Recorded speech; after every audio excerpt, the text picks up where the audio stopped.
So, how do people totally blow it because of these things? Well, first of all, when you're preparing for your application, some people get so obsessed with like, I have to memorize the 55 million rules for the GMAT, or they're like, oh my God, I need to review my essay. The problem is that might get you to the interview. But if you get to the interview and then your spoken English is terrible, game over.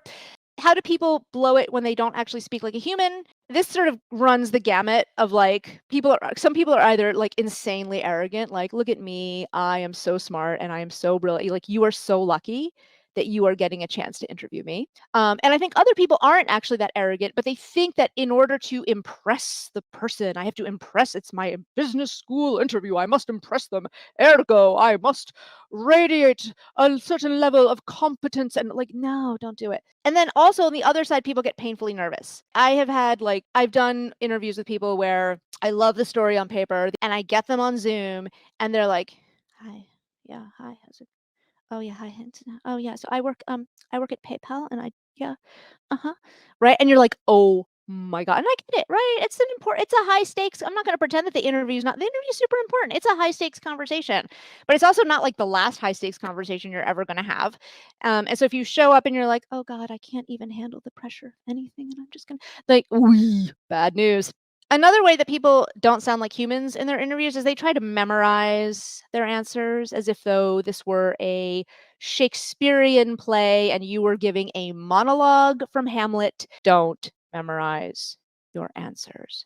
That is terrible. And so, how do people blow it in terms of not being able to speak professionally? They literally throw spaghetti at a wall. So, if I say to you in the interview something like, okay, tell me about a time that you led a team, someone will say, okay, when I was part of leading that team, I did 45 things. So, I'm going to mention all 45 of those things, even though some of them might not be real. The problem is that by telling too many details, the key things get lost. And you are overwhelming my brain and my cognitive reserve. If you overwhelm my brain with 40 different irrelevant pieces of information, I'm not going to have the mental energy necessary to focus on what are the five key pieces of information that I actually need to know. So you do need to prepare, by the way.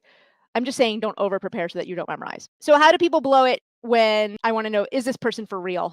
First of all, sometimes people exaggerate on their resume. And so the resume might say something like, I led a team of 20 to launch a new product. And I'll say, oh my God, tell me about this.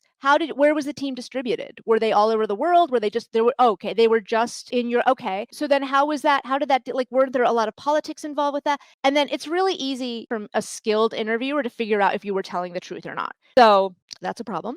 Another big one for leadership, there's a lot of tendency for people to talk about we, because in the business world, we tend to do things in groups. And so when we are talking about an accomplishment or a challenge that we face, we talk about we. The problem is that we are not applying to business school. The problem is that you are applying to business school. And so if you give me an answer where I ask you about something that you did, and I am trying to get is this person actually a leader?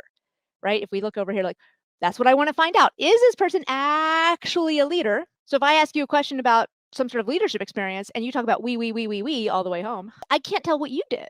So when you're thinking about these stories, if you were in a group, which is common, think about what did you do within the group? So you might say, well, so we went to the client to pitch them this new ERP system. I was in charge of figuring out how to socialize this idea in advance to their executives so that when we came to the meeting, they would be open to the idea. So what I did was before the meeting, I talked to all of the.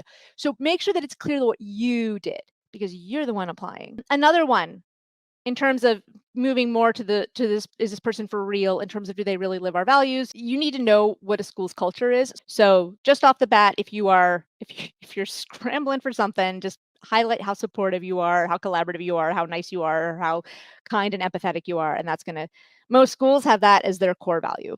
And then the other one is sort of no self-reflection or no maturity. Like if somebody is like, yeah, I completely saved the world and thanks to me, the internet exists. You're welcome. That might be true. Problem is that you're not living the value of sort of teamwork and humility that a lot of schools like to see.